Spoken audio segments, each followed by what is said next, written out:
on the recorder button. Perfect.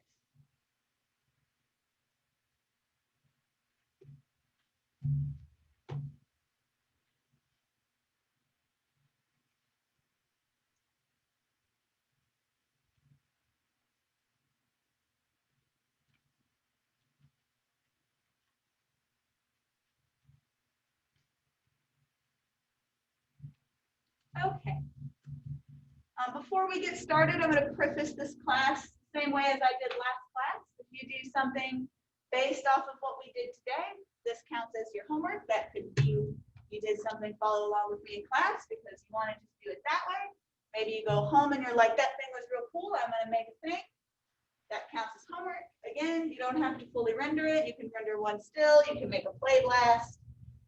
You can take a screenshot. I just want to see that you've done something based off what we're going to do today. All right, so the first thing that we're going to play around with here inside of the Maya is fluids. So fluids are pretty fun. You can make things from explosions, you can make smoke, you can make candle flames. You can do all sorts of really neat and interesting things with fluids. Even though they're called fluids, most of the things that you'll create with them are smoke-based or fire-based. But you can do things with liquid simulations with them as well. So I'm inside of my effects tab here. So if we open up the little fluids button here, you'll see that there's a 3D container and a 2D container. The only real big differences between the two is 3D is obviously 3D and 2D is 2D. 3D one will make it in 3 dimensions. The 2D one will make it as a flat plane.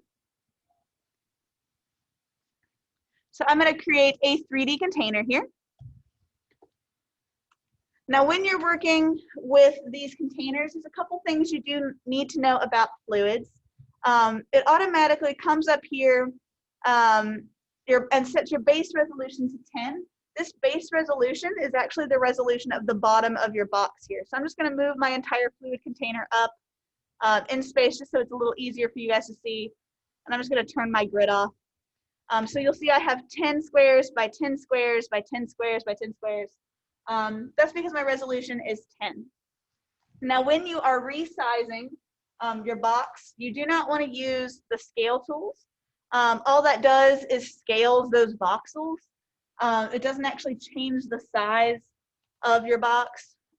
It'll kind of warp and pull your fluid when you start to render it. It'll look kind of weird and funky. So if you do need to change the size, do it right here underneath that resolution. So I'm going to change mine to 20 by 10 by 20. Again, you can make these as big or as small as you want. And then I'm going to change my base resolution to 75. For those of you at home, make sure that you are aware of your computer's capabilities. If your computer isn't that powerful, you might want to do something closer to 50. Jeremy, the appearance of your particles in the first, what button did I push for my box? You want to go to fluids and 3D container if you're following along with me.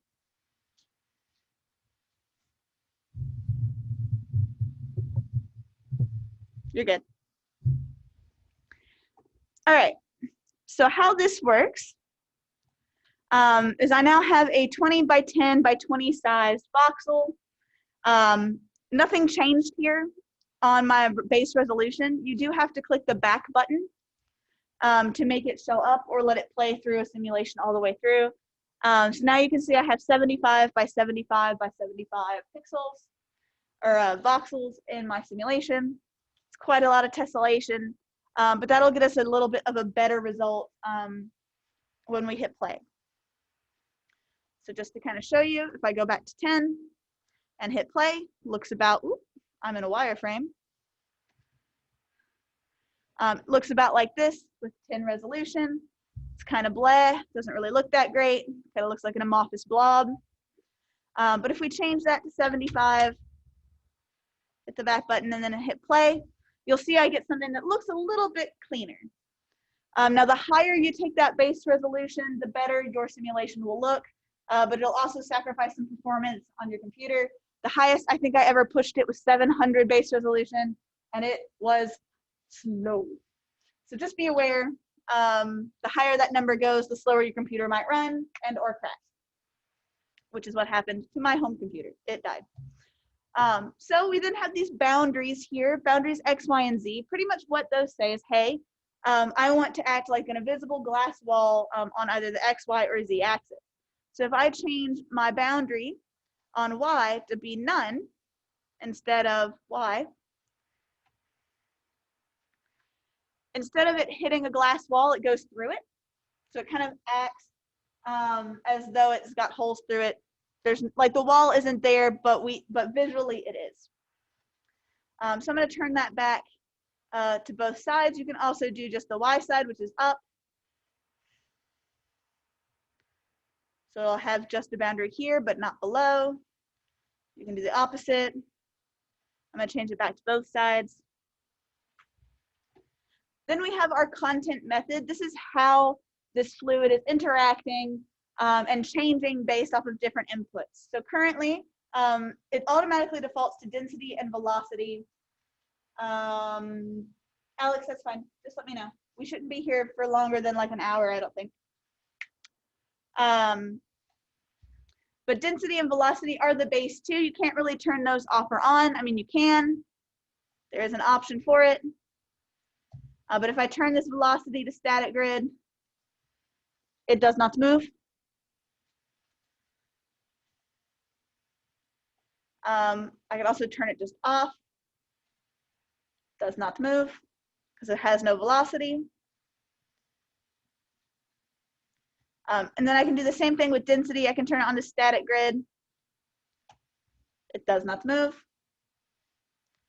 To have any motion in here, you have to have at least the density and velocity turned on.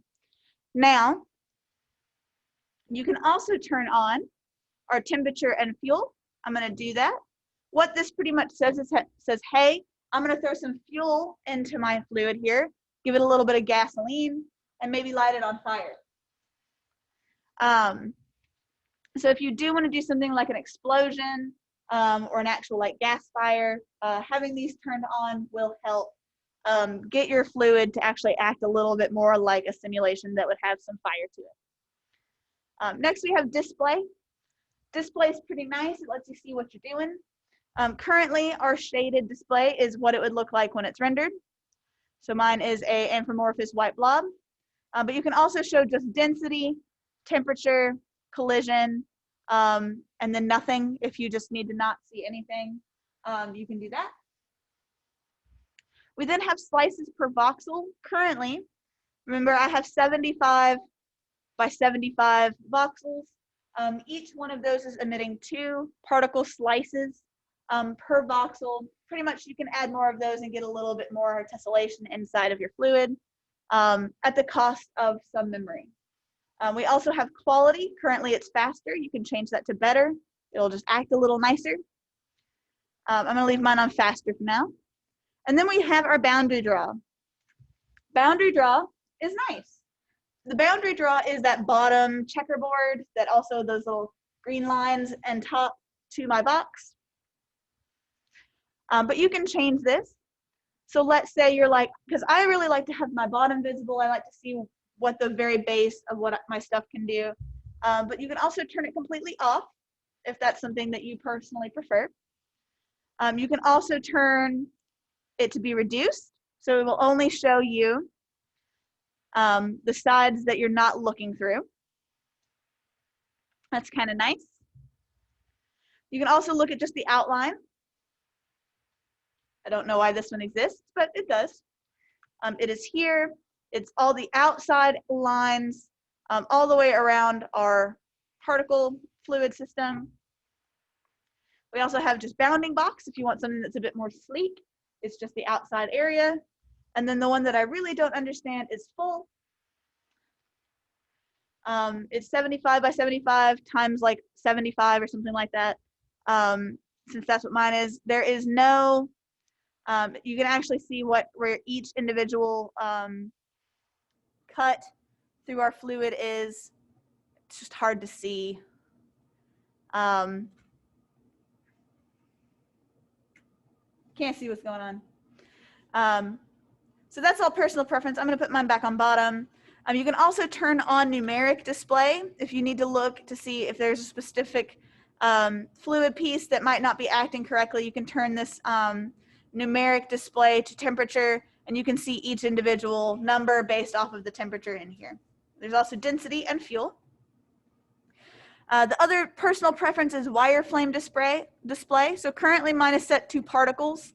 I'm actually not a big fan of the particle look. So I'm going to change mine to rectangles. All that does is it changes my particle that instead of it being little dots, they're little rectangles. It's easier for me personally to see, but if you're like, I like that particle look, that's all good.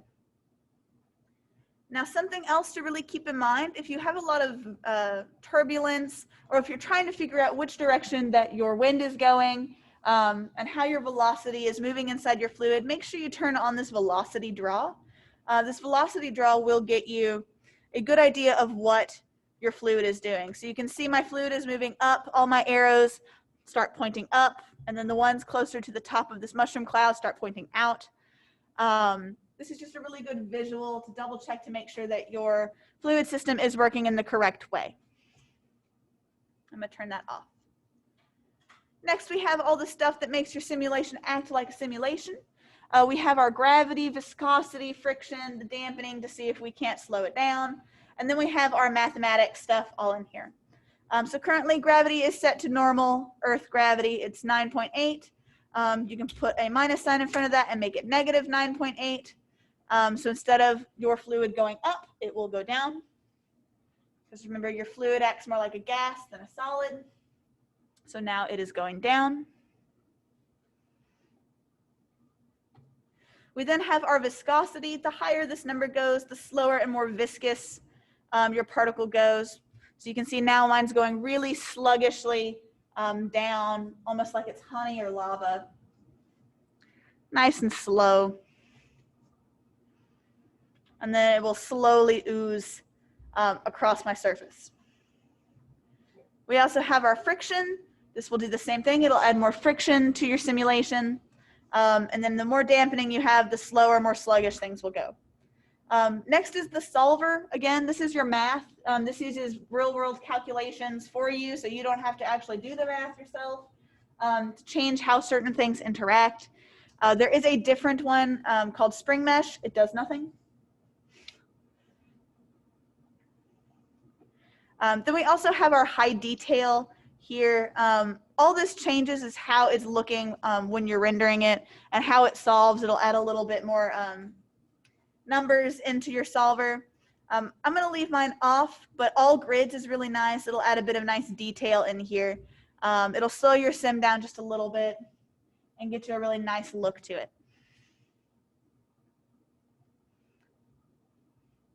Next, we have the sub-steps and solver quality. Just like anything, when we were looking at the NCLOTH, I mentioned that the sub-steps add more detail. They add a little bit of more clarity to your sim. It works the same here. The more sub-steps you have, the more times it does it solve. And the more times it does it solve, the more likely you're going to get a cleaner simulation. Same with the solver quality. The higher that number goes, the better your quality of your overall fluid will be. I'm going to leave all mine at default for now. But just be aware if your sim is kind of looking a little bit ragged, you can up those numbers and it should help it out a little bit. We then have when is it starting? Do you need it to start on frame 1, frame 0, frame 50, negative 120, that sort of thing. So if you do need it to start at any specific point, you can change that here. And then we have some fun stuff, which is the simulation rate scale. How this works is you can change this number. So I'm going to leave it at 1 and play it through. Currently, my simulation rate scale is it's at a rate of 1. So at every 1 interval point, it's going at a constant rate of 1. So it's nice and slow. It just kind of does its thing. I can change that to 5, which will change the overall rate to 5. Moves a lot faster.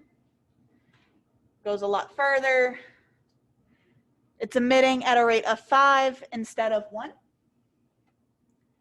If you're like, hey, I just want to give it a boost, I don't really want it to continue simulating at a scale of 5, but I want it to start at a scale of 5, you can turn on this forward advocation. push it back, and it'll start at a rate of 5 and then slowly go down to that rate of 1. And then should you need it, you can omit in sub-steps. We'll just add more detail and make your render time take a lot longer.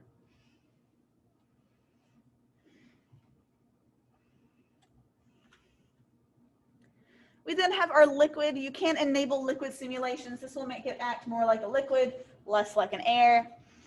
You can play around with this, change it to density, and it'll act a bit different. So just keep in mind, this is something to play around with. It's kind of neat. We then have our auto resize, should you decide that you want it to continue going for forever. Currently, our diffusion and dispersion are very small, so it will just continue going and going and going until it reaches an actual dispersion point. So right now, it's very waterfall-like. It's just kind of going. I'm going to turn that off. I want mine to remain nice and small and spread out across the surface. And then we have our self-attraction and repulsion. Play around with this. It's kind of neat. It'll kind of pull things in, push things out. It's just fun. So you can pull things in and out by density.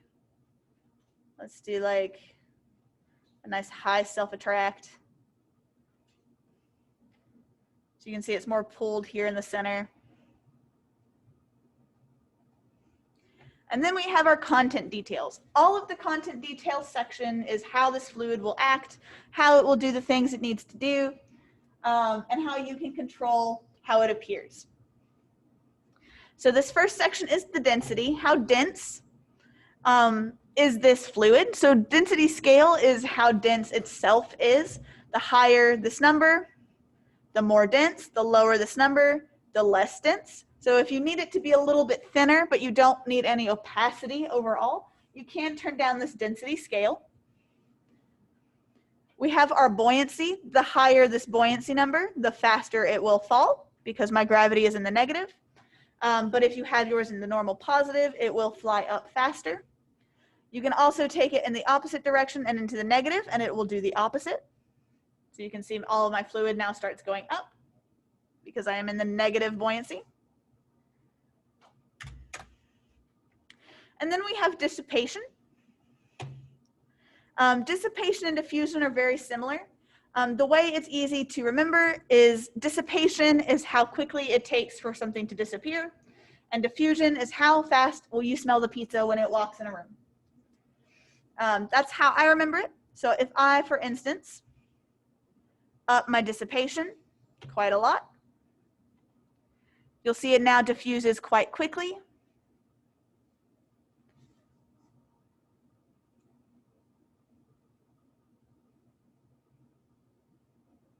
What's going on here?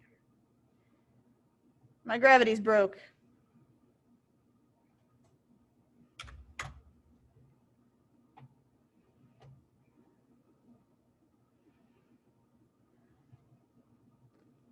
Fine, I'll just turn that off. So you can see now it doesn't last near as long as it did before. It lives only for a couple of seconds before it diffuses or dissipates out. So if I take that diffusion back down to 0 or dissipation and take the diffusion up, you'll see it's a very different, now it's more candle flame and less smoke. So again, dissipation is how quickly does it disappear. Diffusion is how quickly will it diffuse itself like a smell.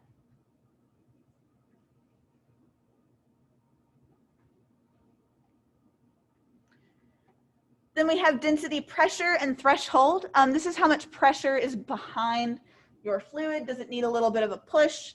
And then what is the threshold for that? Does it need to be multiplied by anything? We then have noise. That adds a bit of random to it. So you can see I get a little bit more of a glitter kind of through here on this kind of candle flame looking piece I've got going on here. And then tension and density tension is how much will it give or pull before parts of it flicker off. So if I take some of that up, you'll see now I start getting a little trail. So it starts pulling apart and flickering a little bit more. kind of like a candle flame.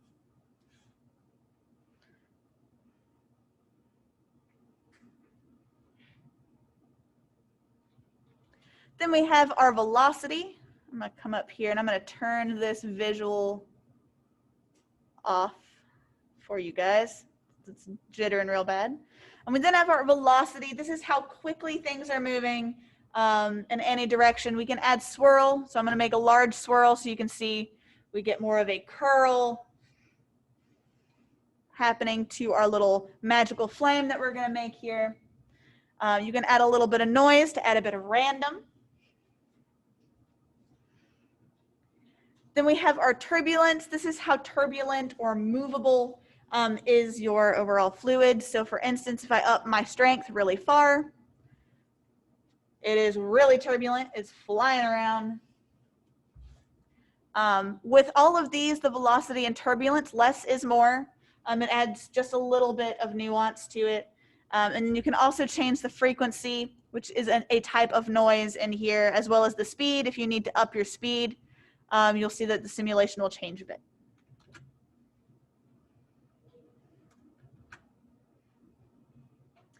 If you're like me and you have your temperature and your fuel on, the temperature does something that adds a little bit of oomph to your fluid. So the higher your temperature scale, the hotter your temperature of your fluid will be. You can add more buoyancy to make it float up a little bit more. You can add more pressure, more dissipation to that actual temperature, and a little bit more turbulence. Same with fuel. The fuel scale is how quickly will it be burning. So think of it as an actual fire. If you throw 10 gallons of gasoline on this thing, it's going to go boom, right? But if you only put just like a little, it's not going to do much. So like 10 gallons of gasoline. Here, I'll do 10. Won't change too much because nothing's reacting.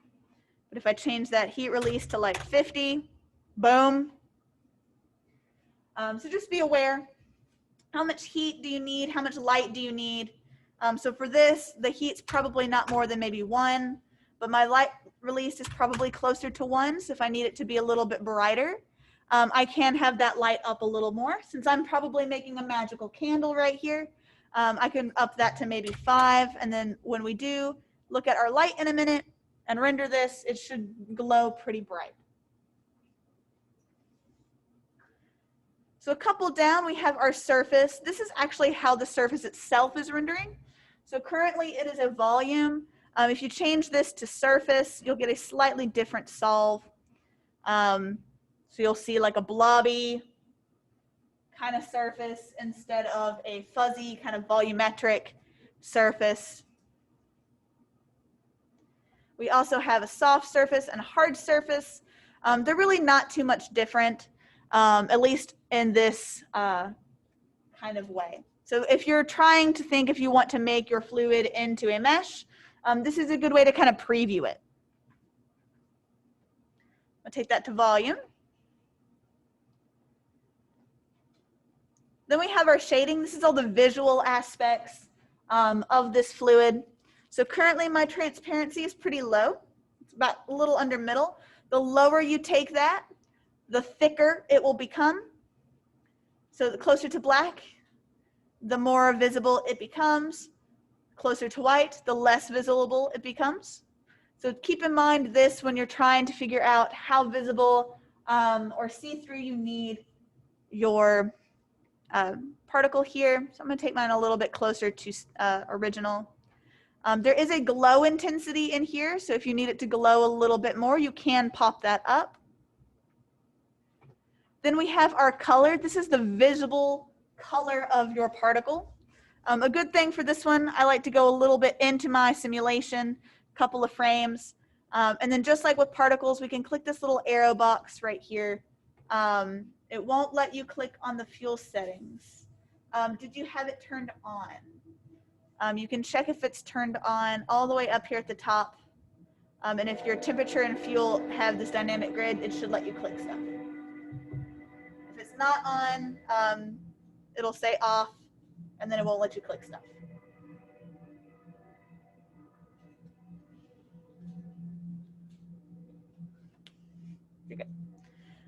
So I clicked this little box because I want to change the color.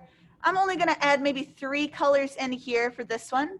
I do think their interpolation will need to be smooth or spline because I want the gradient of colors to be relatively gentle. I don't want it to be like blue, line of green, blue. So I'm going to make it a nice magical color. I'm thinking maybe like a purple, not a red, a purple that maybe goes to a darker purple, then maybe a blue.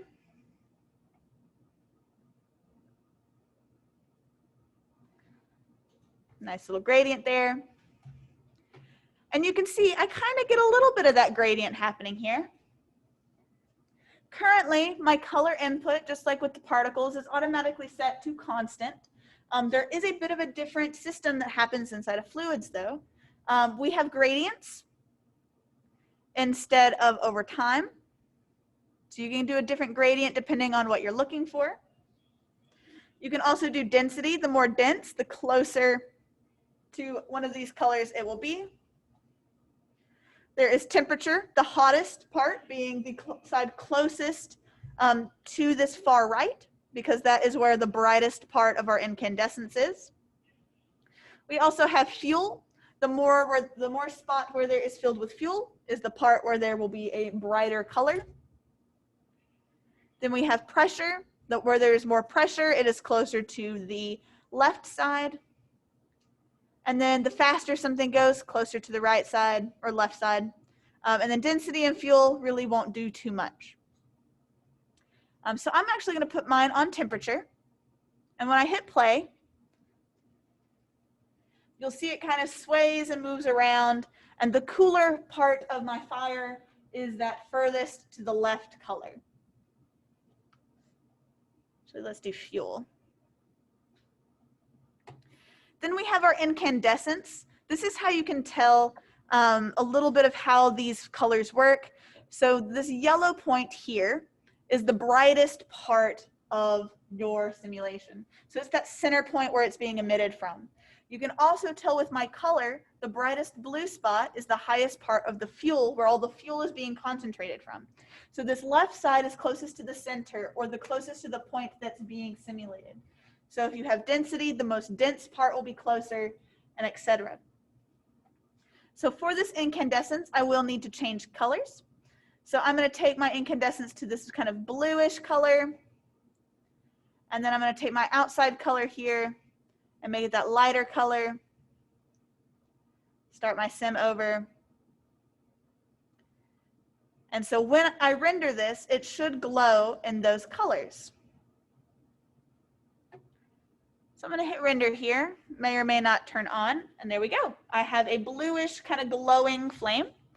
If I put in a plane here, oops, wrong button, and move it kind of close to this emitter, and render that again, in theory, it should glow a little bit. There we go. That's neat, right? We just made a magical flame. Other things that we can do with this is, like I said, you could make an explosion. Now it won't let you change your color, and you have the dynamic grid on. There's 2 places for color inside of here. Make sure you're down in the shading section. There's a color here. This one won't let you do anything.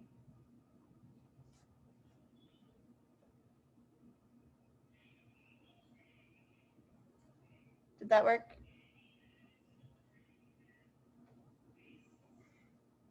It's this further section down under shading. That'll be your actual color.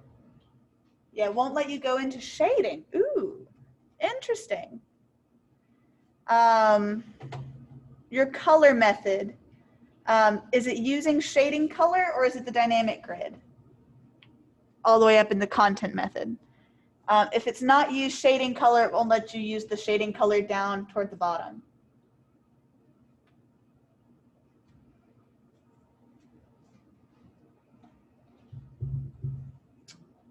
Awesome. Perfect, perfect, perfect. Alex, yes. You are good.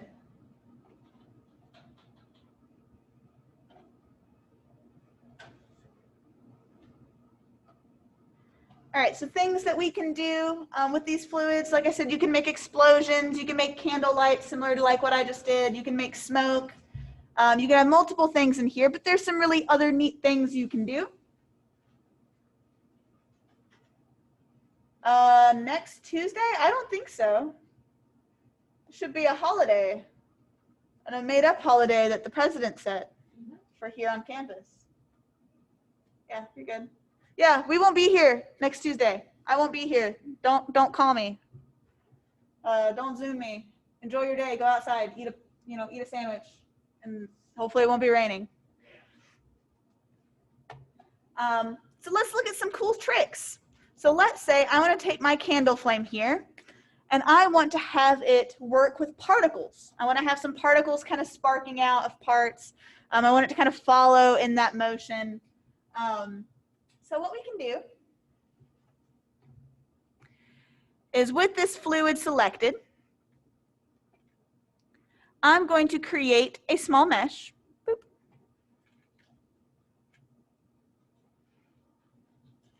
I'm going to kind of line it up with the base of this particle, and I'm going to keyframe it. So on frame 1, it's here in this middle part, but by about frame 30, it's just over a little bit. So that what I have is it just kind of moves over a bit. Maybe you have a magic wand that the tip of it needs to emit sparks in an arc, or maybe you've got something that you need to have just a little bit more detail to. So I'm going to take this fluid emitter, and I'm actually going to move it with middle mouse click into my sphere. So it should follow it, should be parented to it now. So you can see it moves with it.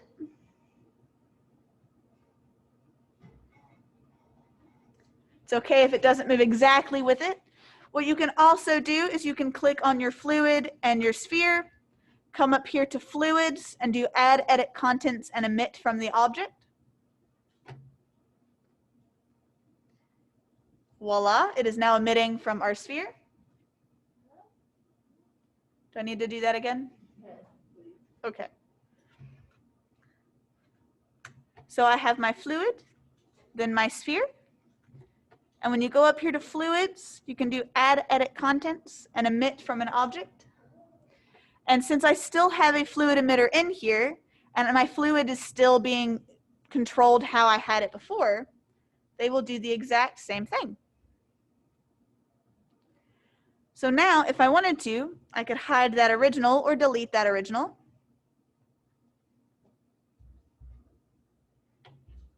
I'm going to delete it. Get out of here. There we go. So now I have this fire that's kind of following this ball. Woo.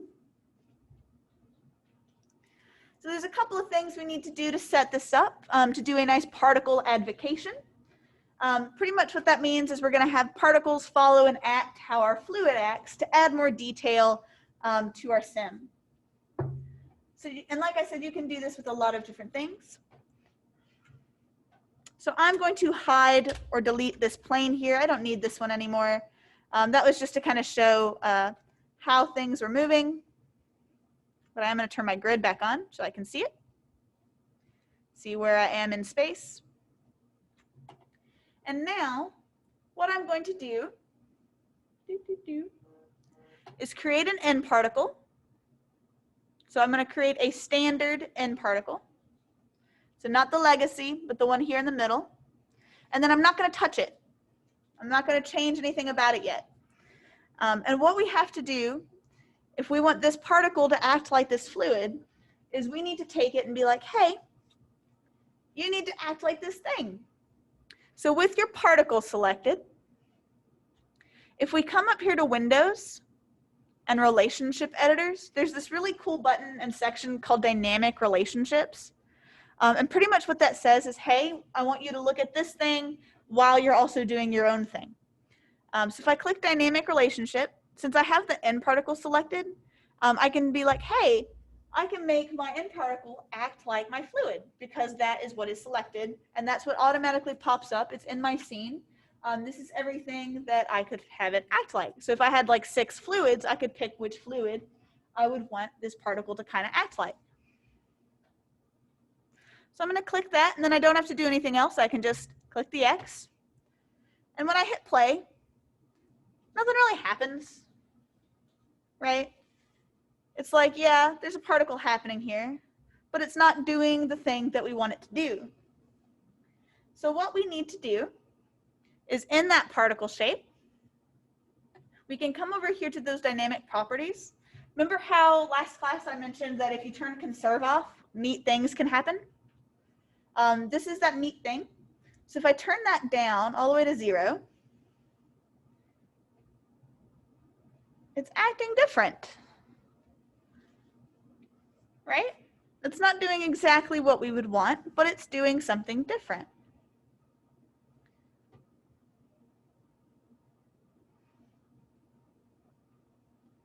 So now I'm going to go into my emitter. I'm going to parent it into that fluid emitter, just so it'll move with it. And then in that emitter, I'm going to change my type from omni to volume. I'm going to add a couple of zeros in here. And it's not going to do the exact thing. But now it's moving a bit similar. And it's still not doing like what I had it doing a minute ago. Why is this?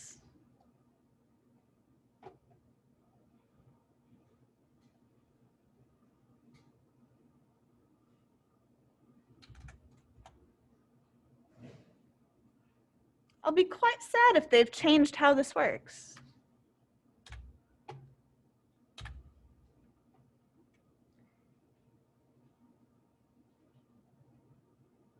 Because it's quite neat.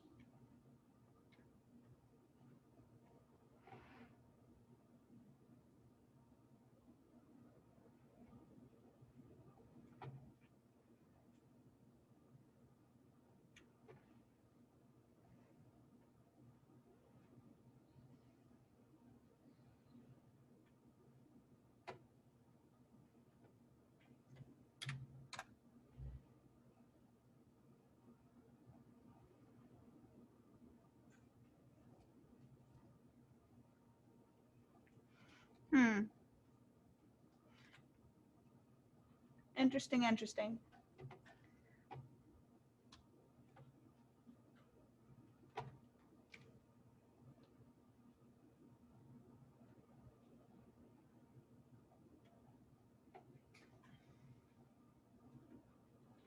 Yeah, that's odd. I'm not entirely sure why it's not working anymore.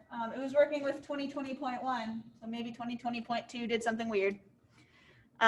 However, there is a tutorial on D2L for you guys that does this exact thing I'm trying to show you guys.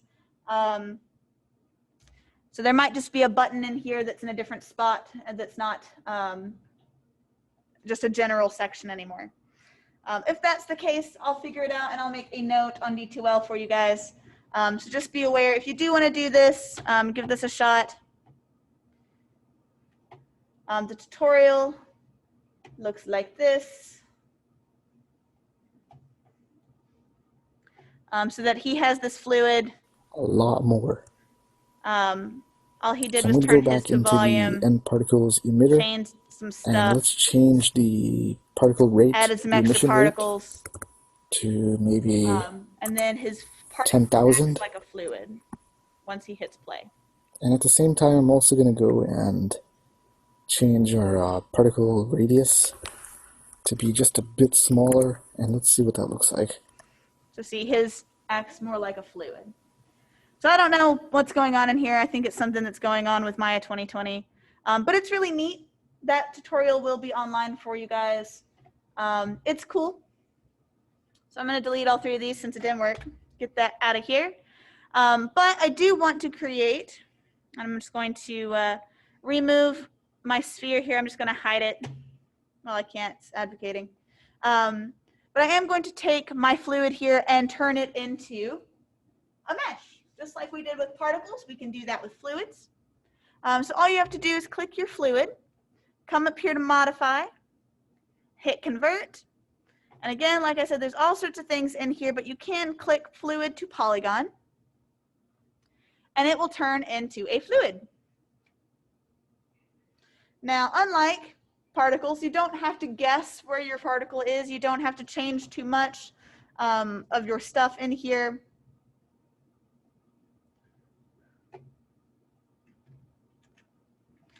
But it automatically kind of comes in here. Give me this.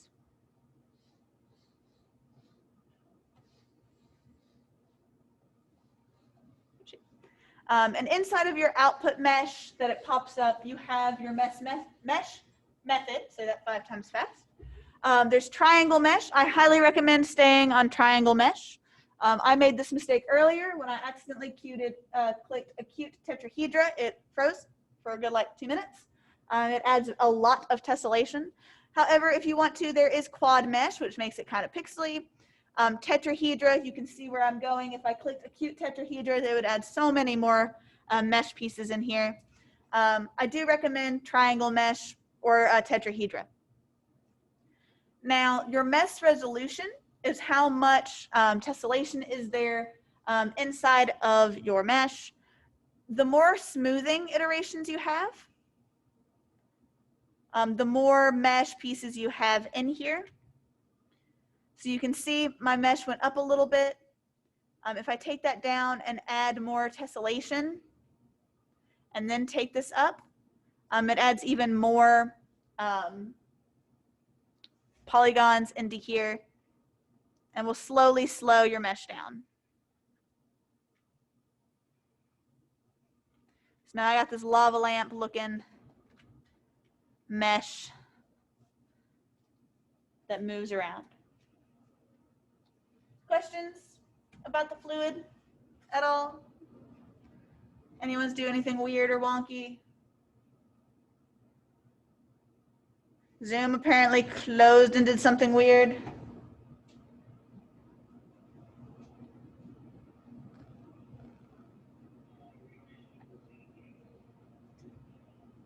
Okay. So I'm going to delete all of these. I don't need them. And what we're going to work with next is called Bullet. Now, Bullet is something that is default with Maya. However, you do have to enable it. So if you're working at home or if you're working in here, if you look up here in the Effects tab, those of you remote, is everything working well with Zoom? It keeps freaking out on me. It's like flickering. Am I coming in?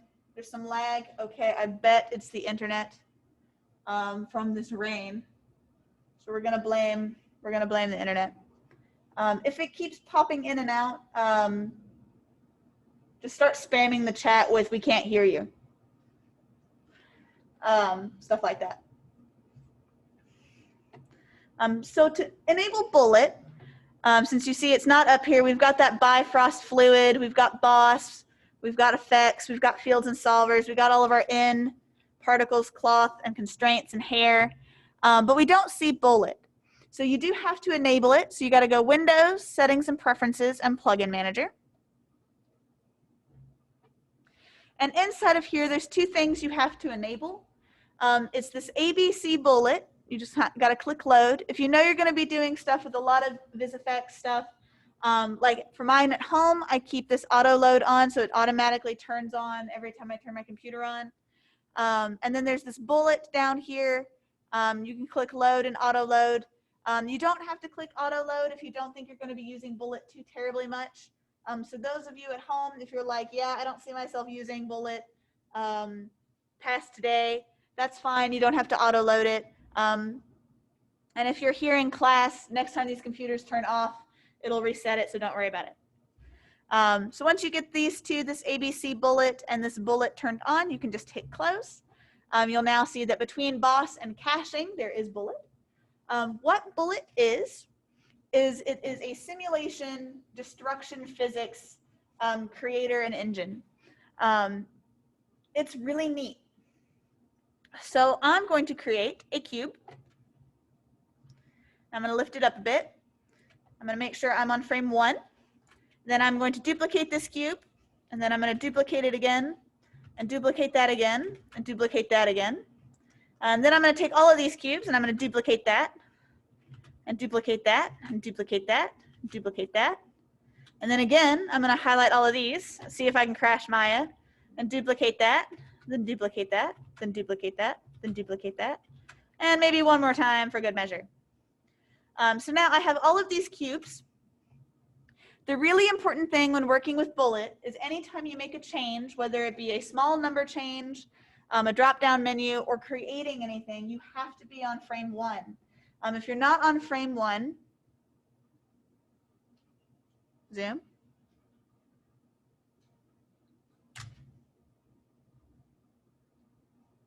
Okay. If you're not on frame 1, insanity can ensue and your simulation won't look right. What can happen is wherever you start your sim, if it's frame 20 on one part of your sim, but 10 on another or 1 on another part, your sim will slowly start to break. So just be aware that should something in here go funky, just Control Z a couple times, go back to frame 1 and try again. So I'm going to highlight all of these cubes here, and I'm going to come up here to Bullet, and I'm going to make them active rigid bodies. Now the difference between active rigid bodies and passive rigid bodies are active rigid bodies are automatically moving, and passive rigid bodies can start off still. You can also change passive rigid bodies to have some motion, which we'll see in a bit. But for now, I want these to fall, so I'm going to hit active rigid body. Boop. Now it starts doing a thing, and then when you see this blue line go across, that is your cache line. This is the reason why you have to make sure you're starting on frame 0 or frame 1, because wherever that cache line starts is where it's going to start your simulation from. So I'm going to hit play, and all of my boxes here, once I unselect them, still have this kind of white box around them. When I hit play, those white boxes will stay. This is to show you where they originally started. So I'm going to go back to the beginning. And since we're working in the effects tab, remember we want to make sure our playback speed is max real time. And then I'm just going to come all the way down here in our outliner, click this bullet solver here, and just make sure I have ground plane turned on. This will just allow our cubes to interact with an invisible floor so we can see how they work. And again, because it's a new thing that we're checking, you need to make sure that you're on frame 1. So I'm going to hit play. And there you go. They've all crumpled. They've stacked. They're doing their thing. And they will always do the exact same simulation over and over again. So that's neat. Let's make it do something cool. So I'm going to make a circle or a sphere, not a cube. My goodness, I don't want a cube. I already have enough cubes. Go away, cube. So I'm going to make this sphere here. I'm going to make it kind of long, a little wide. Oh, no, I'm just going to scale it up. Maybe move it so it's underneath my stuff a little bit, but not all the way. And I'm going to make this a passive collider. So once I have my sphere made, I'm going to come up here to Bullet, passive rigid body. And now you see my sphere has a green box around it. This is your collision box. This is a sphere. It's not the box. This is the only real drawback to Bullet. If you have a lot of items that are not boxes, you do have to manually go through and change their collider shape type. It should automatically pop up with Bullet rigid body shape and its number. And it's right under collider properties right here. So you can see my collider shape type is a box. I'm just going to change that to a sphere. It is now a sphere. Again, since we've changed something, we want to make sure that we're on frame 1.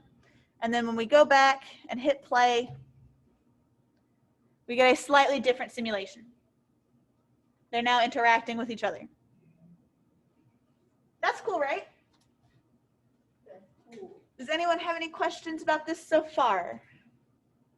basic building blocks of building blocks. To get the sphere to interact with the simulation, you just made it a passive collider in the bullet menu? Yes, so I made it this passive rigid body. Any other questions about this yet? Awesome. So I'm going to delete all this. All this is all going to go. Boop, it's gone. Take it back to square one. And what we're going to do now is something a little bit similar. I'm going to make a couple of cylinders. Make them nice and tall. Make sure that they're above my grid. Move it back. I'm just going to duplicate a few here in no particular specific shape. This doesn't look like anything familiar at all. So now I have these bowling pin-ish shapes, configuration, cylinders. And I'm going to go ahead and select all of those, making sure I'm on frame one, because remember, we're going to be doing something with bullet. We got to start on frame one. And then I'm going to come up here to bullet, and instead of making these passive colliders, I'm going to make them active bodies. And when we hit play, they fall. So again, we do want to come over here to our bullet solver, make sure that ground plane is on. So now when we hit play, they land. Perfect. But they're not boxes, right? They've got that box around them. We got to go in there and change out their colliders. So I'm going to click on each one, and under that bullet rigid body shape, I'm just going to change from box to cylinder. Now, this being said, when we look at some of these, we have box, sphere, capsule, which is a more capsule-shaped oval. So if you have a more ovalist shape, capsule works really good. We also have plane for planes. We have cylinders. Then we have hulls, meshes, and auto compounds and compounds. The differences between these are if one of your shapes is in here and it doesn't match what you're looking for, hull works just fine. It'll say, hey, this shape isn't something that I like. It's not something that's working. You can do hull, and it should work decently well. Same with auto compound and compound. It'll use some math and kind of look at your shape and make the appropriate collision. And then you have mesh. These work for static only, so if it's not going to be moving, these will be moving, so we don't have to worry about this one yet. Oh, I hit auto compound. I want a cylinder. So again, I'm going to go through all these, change them all to cylinder.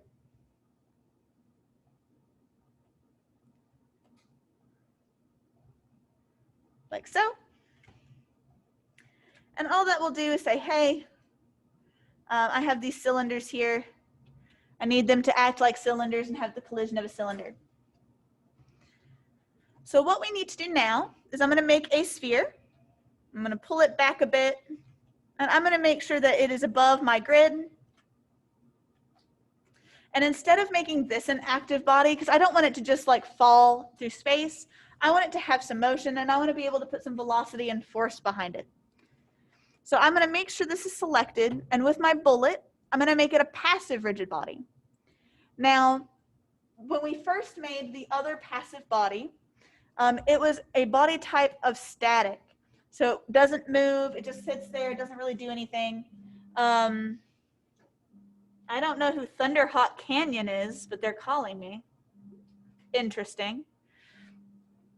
So this body type we can change from static body to kinematic. So kinematic is keyframeable. So you can say, hey, I want the velocity to start off at 1 and then jump to 20, and it'll continue its velocity forward. But for this exact part of what we're going to be doing, we're going to do this dynamic rigid body. So what this says is, hey, we want this to move dynamically. We want to give it some velocity. We want to give it some mass. We don't want it to ever be still. And then again, we have to change that collider type from box to sphere. But if I hit play, it's not really going to do anything. There's no velocity yet. So I'm going to start this over. And under initial conditions and force and impulse, this initial condition, so it's initial velocity, I'm going to change to be, depending on how we're looking here, I think I got to do negative 25 in the X, might be the Y. So if I hit play here, it rolls and hits my pins, and they topple over. That's neat, fan. Now there's a couple things we can do to this to get it to change how it interacts. First thing we can do, since we still have our sphere selected, we can change its mass. Remember, the heavier the object, the faster and more velocity it will have. So if I change my mass to 10, nothing's going to stop it. It's going to keep going. So instead of being stopped by those pins, it's just going to bowl right on through.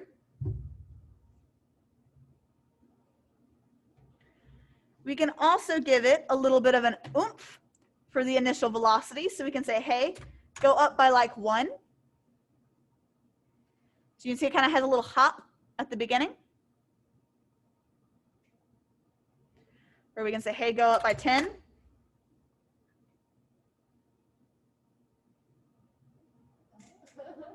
So now it like throws itself at the pins.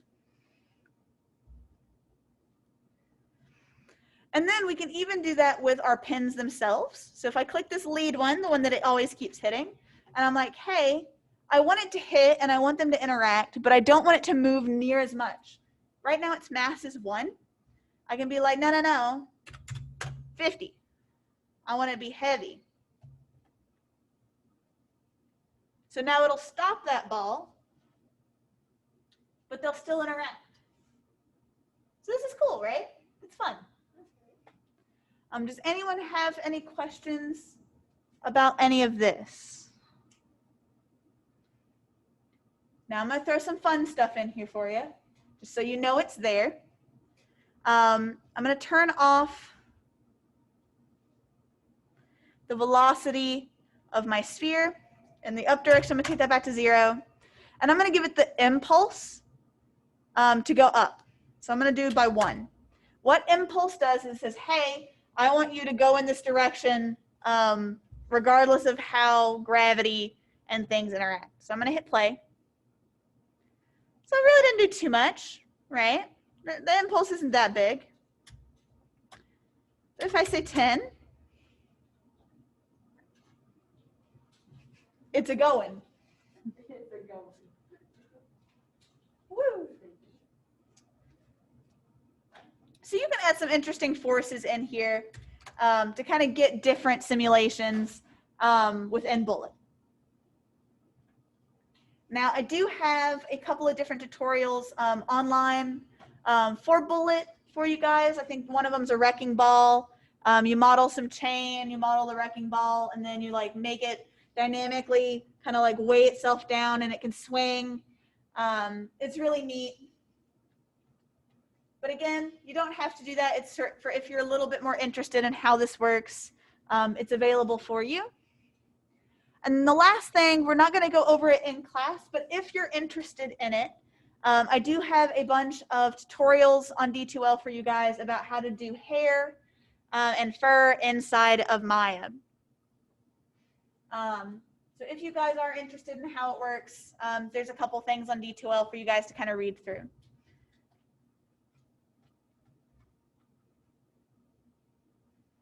Yeah. Any last questions about Bullet or about Fluid or about simulations in general in here? Awesome. So that's all I have for you guys. I'm going to close out of Maya here. Your homework, like I said, is very similar to how it was that was due today. It's the same thing due on Thursday, right? Yes, due Thursday, just something kind of based off of what we did here. Feel free to combine some stuff. You can do MCloths and Bullet. You can do particles and fluids, all sorts of things that you can kind of mix and match in here. Yes, so just one rendered still. You can do a play blast. You can render the full thing if you really like it. It's up to you guys. I just want to see that you guys have created something that's kind of based along the simulation route. Question? Will that be the next Tuesday?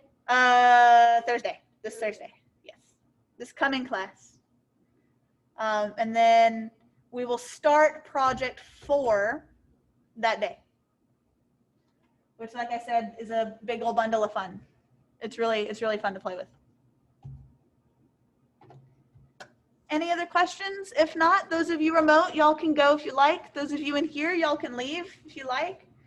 I'll stick around for a few minutes to see if anyone else has any questions. All my remote folks are gone. I'm going to end this stream.